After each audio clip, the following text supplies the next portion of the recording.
Good evening, and welcome to the 2021 induction ceremony of the Albert M. Goggins National Honor Society of Secondary Schools.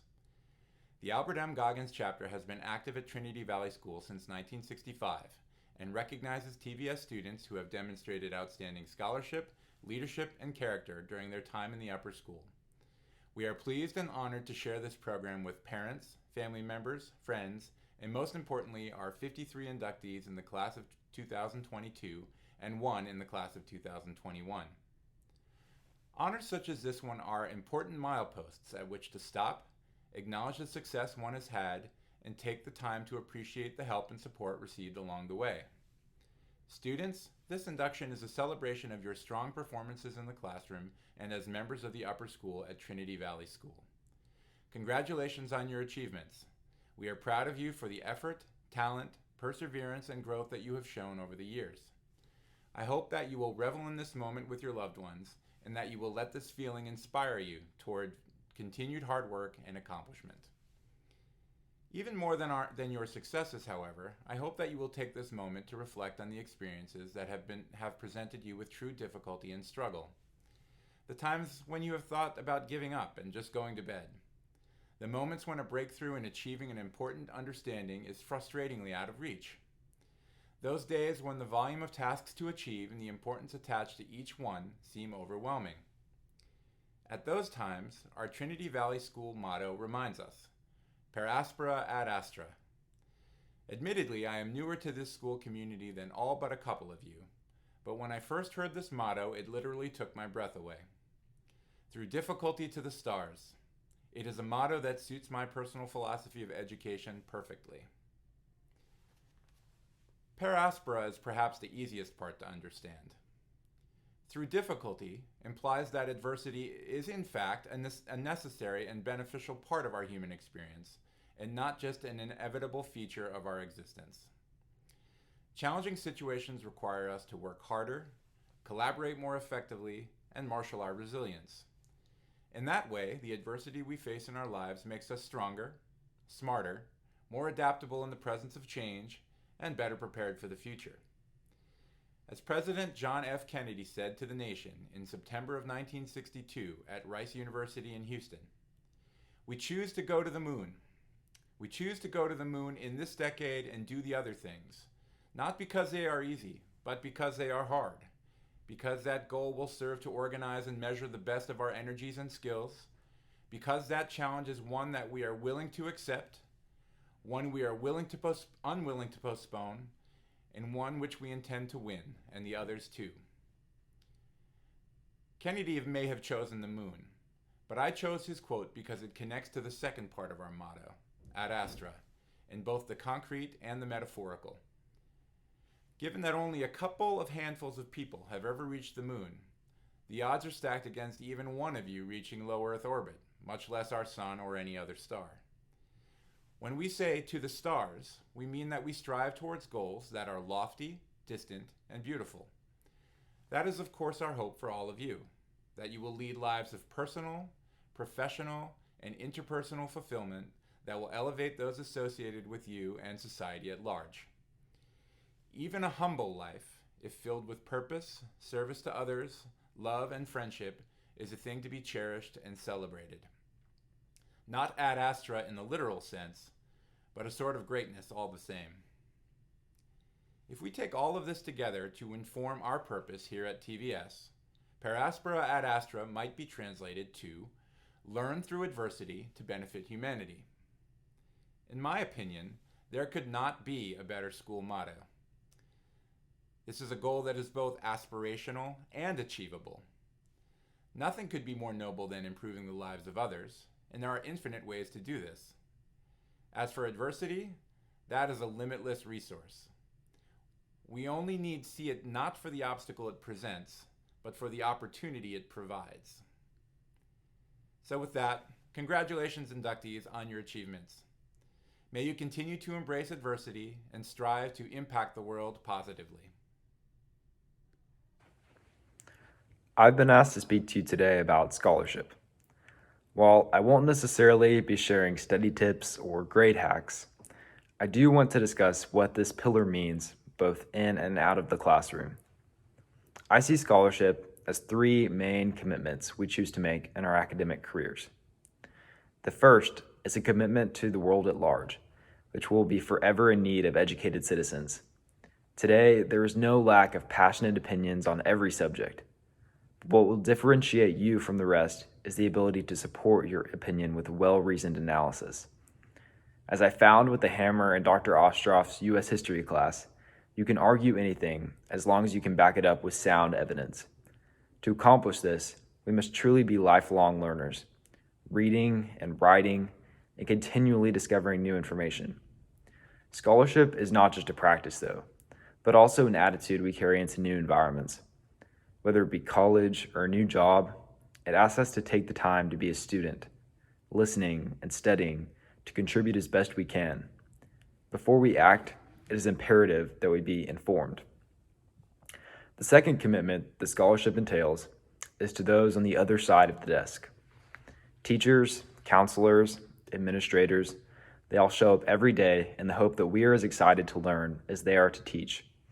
When we study and actively engage in learning, we create an environment of mutual respect. Coming from a large public school, I can say that TVS is unique in the teacher-student relationship fostered here. Over the past 4 years, I found that real learning is a two-way exchange. Throughout your studies, you'll also usually find that the adults in your school community are genuinely interested in what you have to say. Whether it be English or history or even physics, your own life experiences will impact how you process information and what you ultimately have to contribute.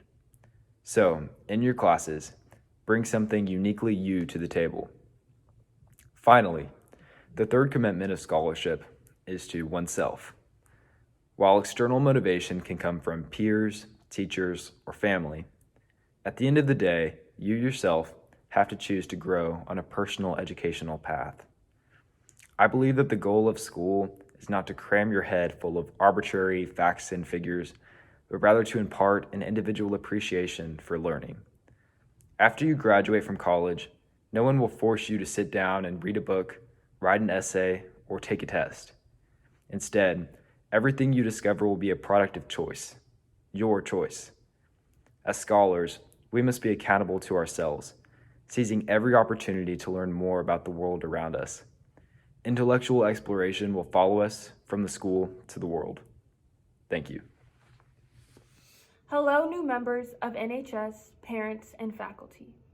First, I want to recognize and appreciate every parent and teacher that has helped our new members keep their heads high through these difficult times. Your service and dedication is graciously valued. There is no greater principle than service, and its importance has been especially showcased in this past year. We live in a time where so many Americans are suffering with obtaining health care, education, and financial stability. Although these are hardships we all do not uniquely share, it continues to exponentially grow and increase as I speak. This is the exact reason why service is so important, because it can help enhance a better outcome for our environment. Of course, this will take years and years of work, but the fact is, it has to start with service and people helping one another. Growing up as a child, I was told that it's better to give than to receive. At first, I was shocked by my parents' remark. I thought of all the holidays and the birthdays where I had received gifts, and I questioned my integrity for wanting gifts. However, it was because I only knew one side of service, the receiving side. It was not until I consumed myself in aiding others through community service did I truly understand their intentions. Last January, I followed the spirit and the service of Tarrant churches together in an MLK Day of Service. In one day, I was transported into a world of peace and community. And it began in a small church surrounded by a collection of diverse people in age, ethnicity, gender, and religion. People were gathered in groups and celebrating Martin Luther King Jr.'s dream of the power of service, in which I had never seen before. By walking through the crowded aisles of people I did not recognize and knew nothing of, I felt warmth. the kind of feeling that welcomes you home from a late night of practice or working in front of a laptop for hours. Additionally, I was in awe of the multitude of people in that room and how they were all placed together there to fulfill one duty: service. That is how powerful service is. It brings neighborhoods and people of different backgrounds and experiences into one place. There, they are able to establish a trust between each other without even having to know anything about their life or ideas. It is through charity where unity forms, where trust, peace, and love prosper and form. And I believe that it should not be designated as just a public affair, but it is a private one as well. What I mean to say is that giving, partaking in charity, is an essential freedom we all possess and should embark on. From the time we learn to share toys in kindergarten, volunteer at the Tarrant Area Food Bank on Saturdays, participating in the Fall Day of Service, or create our own charity fundraisers, we have all grown up cognitive of how to help people. It has been fabricated and ingrained into our minds and morals instinctively on a daily basis, and I find this to be an inspirational motive worth undergoing.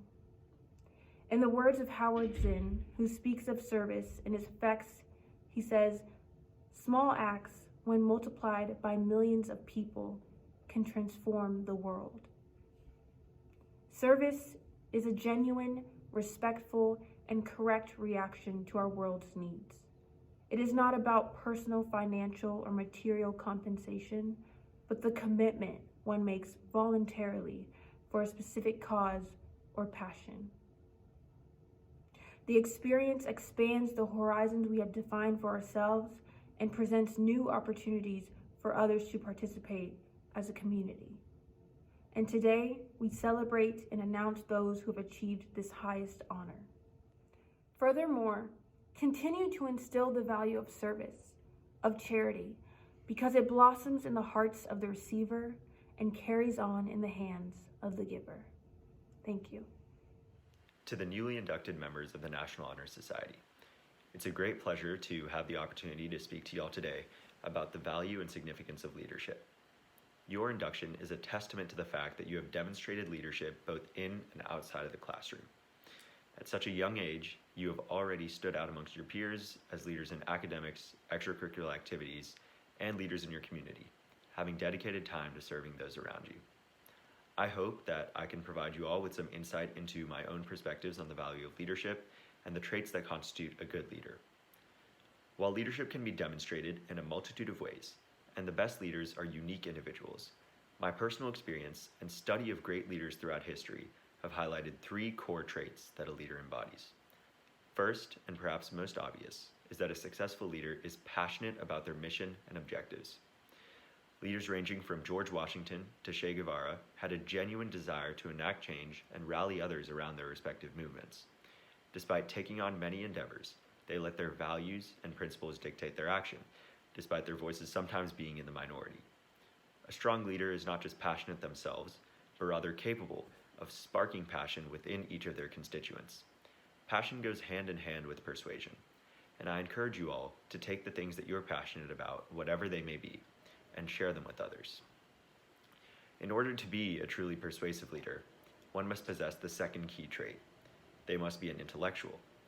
Although by virtue of your membership in NHS, you all have shown that you are intelligent as per quantitative metrics like GPA, this is not sufficient to be an intellectual in my book.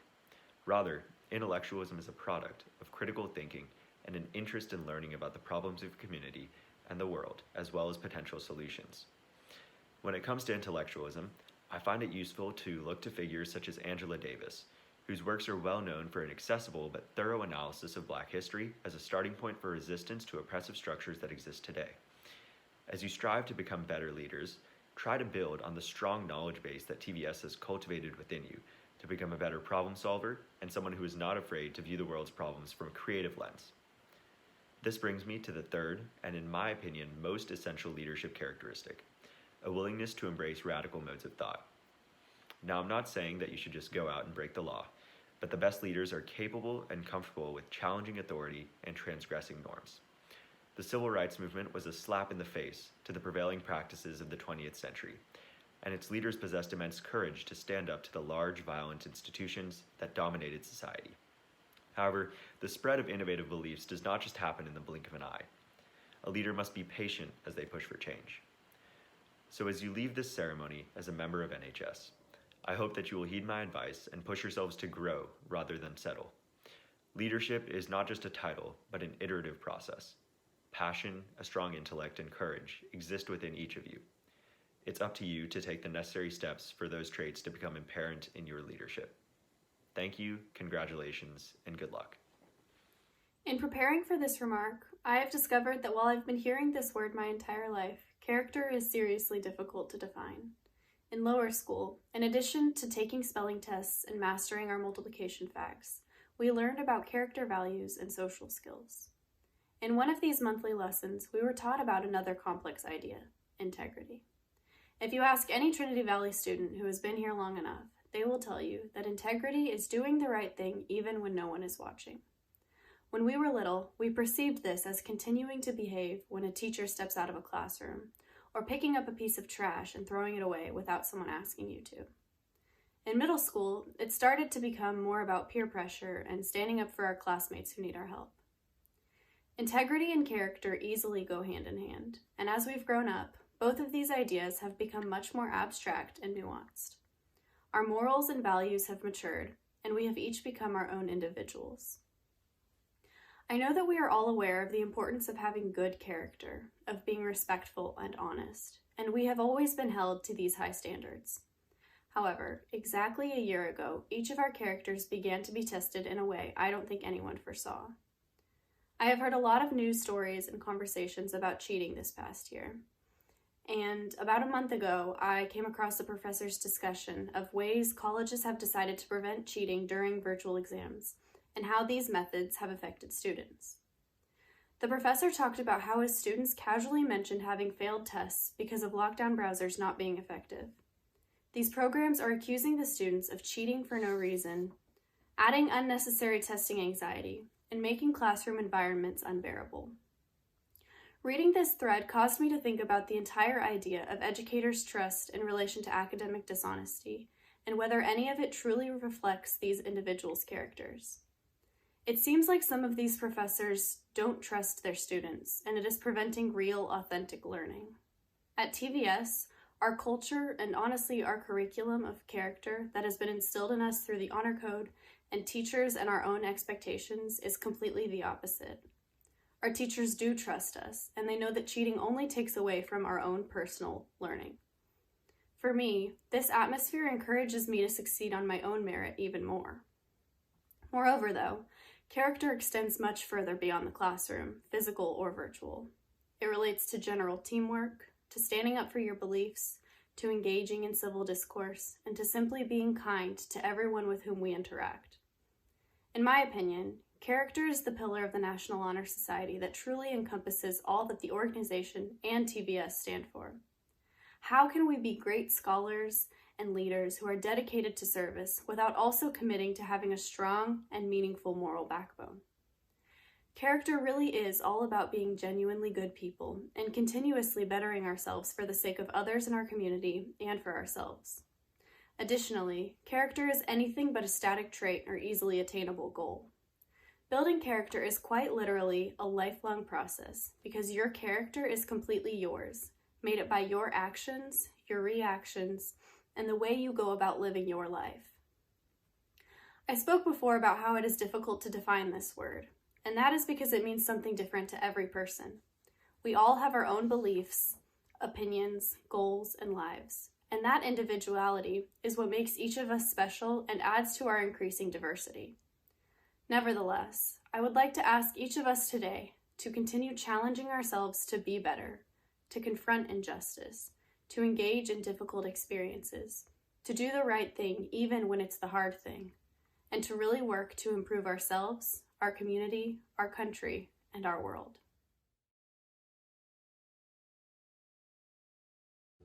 Hello, please recite the pledge with me. I pledge to uphold the high purposes of the National Honor Society to which I have been selected. I will be true to the principles for which it stands and will maintain and encourage the high standards of scholarship, leadership, service, and character. Trinity Valley School would like to congratulate this year's National Honor Society inductees. These students have demonstrated high marks in the chapter's 4 pillars of leadership, character, academics, and service in their community. We commend the following juniors and senior: Brandon Ullman, Ariana George, Rachel Lucas, and Henry Spake. Ify Nuoko, Kelly Goss, Summer Odom, and Allison Cook. Samara Gerstel, Ava Niles, Grace McCurdy, and Paul Poston. Akil Venom, Ashlyn Dickens, Gage Trulson, and Gianna Razik. Sasha Amos, George Kalpakis, Alexander Patterson, and Dylan Mandel. Leah Huang, Liam Worsley, Lauren Koshin, and Coco Davis. Josh Williams, Mark Hart, Jacqueline Kwong, and William Koshin. Grace Lucina, Martha Johnston, Kira Alarcon, and Will Masterson. Grayson Shipman, Callista Gonzalez, Marga Lee, and Caroline Lucina. Connor Norris, Drew McKnight, Catherine Smitherman, Evan Berg, and Justin Nim. Eloise Dilda, Catherine Czar, Allison Ball, Jake Heggie, and China Anandiego. Savannah Kennedy, Ava Sinnott, Tevi Sek, and Chloe Hoyt. Margaret Lambert, Christopher Gonzalez, Anna Claire Anderson, and George Towell. And congratulations to the existing seniors of 21 who are members in NHS. Good afternoon. Today, Trinity Valley School welcomes its newest members of the National Honor Society. NHS is an organization with a long history in schools across the nation and around the world.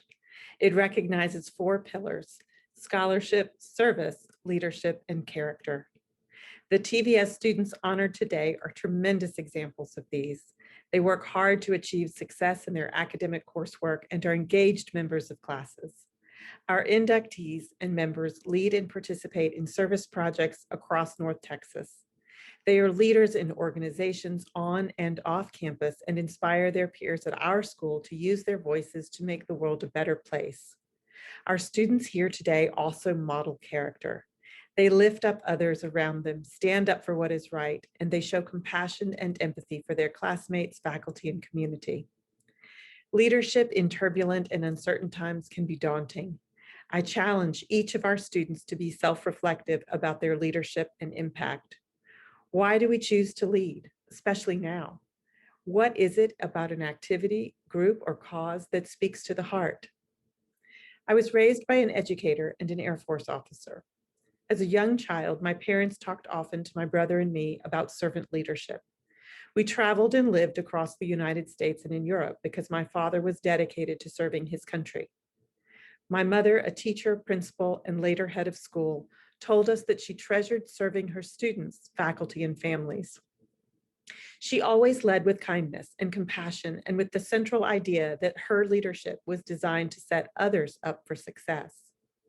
I think about that often. Her leadership was crafted in a way that made others around her shine, empowered others to move forward, and ultimately benefited her school and her community far more than herself. Robert Greenleaf wrote an essay in 1970 about servant leadership. In it, he said, "The servant leader is servant first. It begins with the natural feeling that one wants to serve first. Then conscious choice brings about one to aspire to lead. The difference manifests itself in the care taken by the servant first to make sure that other people's highest priority needs are being served. The best test and difficult to administer is this: do those served grow as persons? Do they, while being served, become healthier, wiser, freer, more autonomous, more likely themselves to become servants? And what is the effect on the least privileged in society? Will they benefit or at least not be further deprived? To be clear, these leaders are not servile. Rather, they have a clear desire to help others. Thus, leadership and service go hand in hand. Leadership in uncertain times also takes courage. It is deciding how and when to use one's voice for change. It is about making decisions that are right and fair and just, especially when it's difficult. Leadership and character show up in interesting places. Leaders hold office or key positions, but they are also the voices that get a project moving. They are the doers, the action takers, and the brave. You've likely heard the saying, may you live in interesting times. I wish you something different. May you lead in interesting times. For leading in interesting times with a servant leader philosophy benefits one's community in the most meaningful of ways. I am so proud of you, our students. You have done so well and have so much in front of you. Congratulations to our newest NHS inductees.